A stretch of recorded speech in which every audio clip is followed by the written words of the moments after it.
Hello, my name is Asa Williams, and this is my sport econ final project.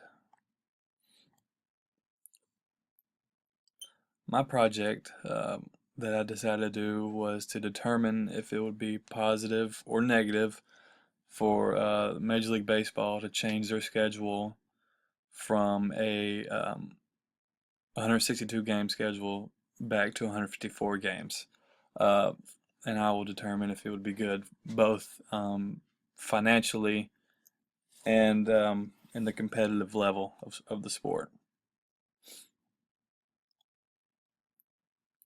All right, so my hypothesis. Uh,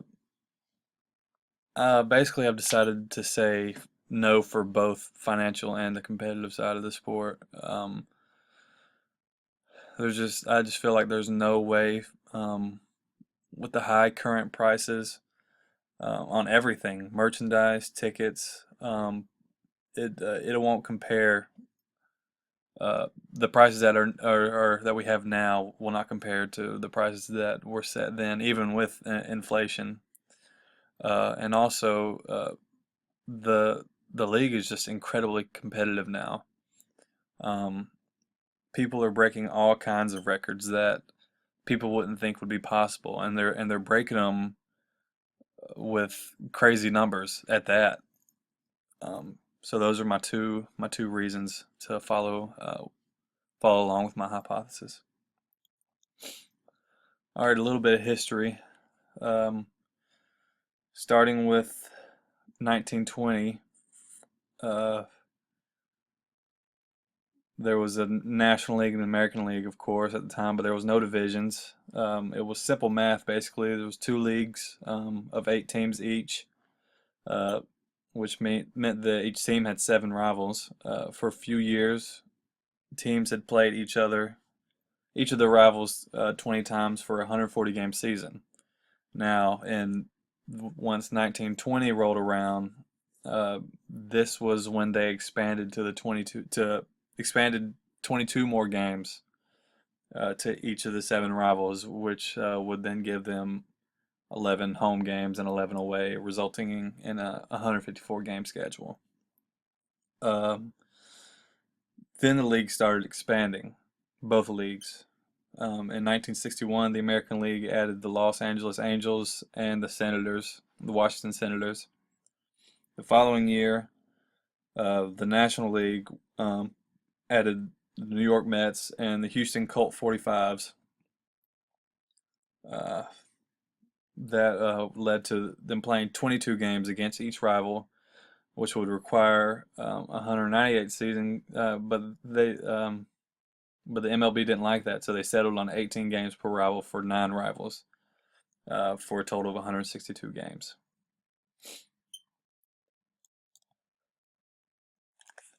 All right, a little bit of my research process. I determined which teams to use, because there's the 16 teams. They were the only teams on that were involved in the 154 game schedule.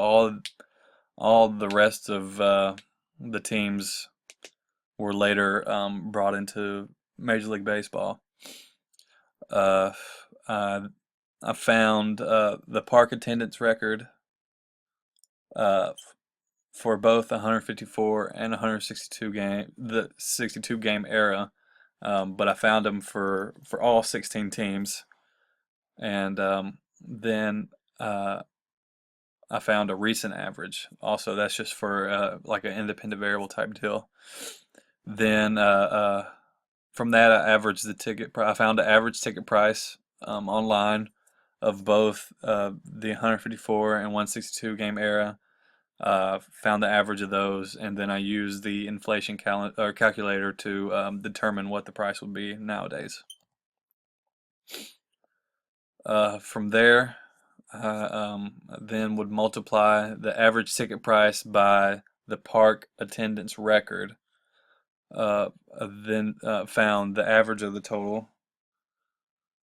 Uh, then found the total capacity for each park, each of the parks that each team played in, and I averaged that. And there was only a few teams that played in multiple parks um, during their these two eras, but the ones that did play multiple parks, I averaged the number. Then I multiplied the total from the average ticket price times the park attendance record by, I multiplied that by average park capacity in the two eras, and then I divided the two to create the percentage difference of the two being the 154 and the 162 game era. These are two different variables that I'm working with. And lastly, I compared player stats for my competitive hypothesis. I found stats for both offense and defense. Offense, I averaged batting average, RBIs, and home runs. And then for defense, ERA, Ks, and wins. Basically, I chose these six areas or stats because these are really the ones that drive it home for a team. These are what make players great. This is what gets them to the Hall of Fame. This is what makes teams win, basically.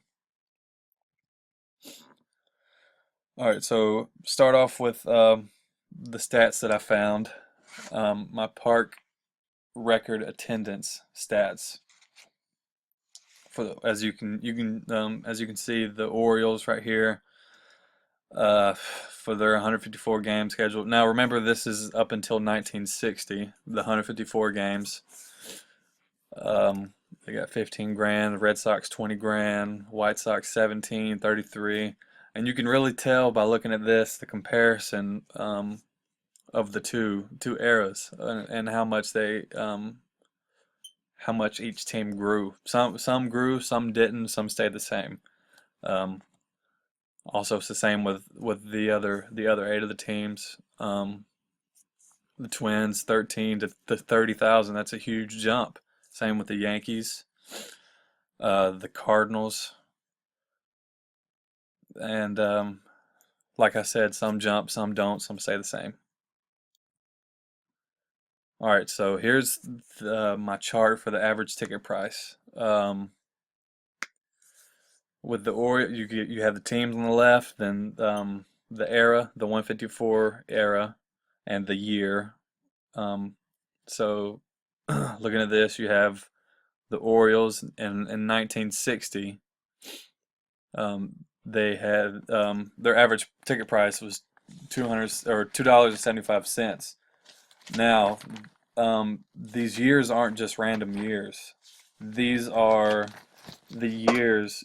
All of these years are based off the park average attendance, their park record attendance. So for the Orioles in their 154 game era, their record attendance was in 1960, and in that time, the average ticket price was $2.75, which inflation rounds it up to $22.10, as it would be today. You can go down the list on both sides. 1960 for the Orioles turned out to be 22.10, and then 91 it turned out to be 15.44. So in the red, I have obviously which one was greater in which era, and average or it totals out to be 7 in the 154 game era and 9 in the 162. It's not a big difference, but it's a difference, and it's obviously it's a difference that you can work with. Then down here at the bottom, you have total average of each of these inflation prices, which for 154 game era comes out 1721, and like so, and for the 162 era, it is 1923. From there, we have the average ticket price times the attendance record for each team. So just like on my last screen, we saw the Orioles in the 154 game era, those years, or it was 1960, average price 22.10, and we multiply that by the attendance record here, for 1960, and they had 15,000. So we multiply those two together to get a ticket income of $340,000, almost 341,000. Then in the red, here's the biggest thing, the red right here. Uh, the attendance record did do a lot of damage. For here, we had 7 and 9 last slide. Now this one, it's 1 and 15. So that is the biggest thing that I found in my research was that in the 162 game era, these stadiums got bigger, they got better, they could hold more, and they started pricing more, obviously. So as you can see at the bottom of the screen, the total averages are well different. Next slide, average ballpark number of seats. So you see, let's use the Red Sox for this time. And everybody knows that Fenway Park is the home of the Red Sox, but this right here, this is the average of the two versions. They had three versions of, no, they have two versions of Fenway Park, two renovations. So, or one renovation that comes out to be two parks. So, and I believe that renovation happened in the mid 50s, which they expanded. So they have found the average of those two, or before and after the expansion, and then after the expansion in '85, and or after 1961, and then their today number. And then right here for the Indians, this MP stands for multi-purpose. Multi-purpose stadium. So I didn't even add that into my average finding down here at the bottom of the screen, because 74 is just they use that for football and baseball, and it's just a crazy number that wouldn't be fair at all. So yeah, you got, here's another example down here at the bottom. We'll use the Braves with their two fields in the 154 game era. You got almost 41 grand, and then the same over here, almost 51 grand. And this is the stadium capacity. This is not average attendance. This is strictly the number of seats in the stadiums that they played in. And then over here on the far right, you have the capacity that they have in each of their parks today. All right, for my statistical conclusion, I found the total of the average ticket price times the park average record. Then I multiplied that by the park average capacity. Let me go back. Here's the total average down here at the bottom of the screen. That's what I used to multiply. So then I divided the two, and I got my answer basically. So for the 154 game schedule, there was a revenue of a little over $354,000, multiplied by the average capacity, which is a little over 39,000. It comes out to be $13.9 billion. Okay.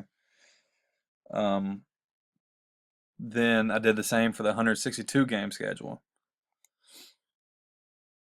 Then you see that there's barely over 750 grand in ticket revenue. Then I multiply that by the average park capacity, and that comes out to be $34.4 billion, which is a crazy amount. Then I divided the two percentages, and then so we see here down at the bottom, it's just too big of a difference. 40% difference between the two. Basically, I feel like there's no way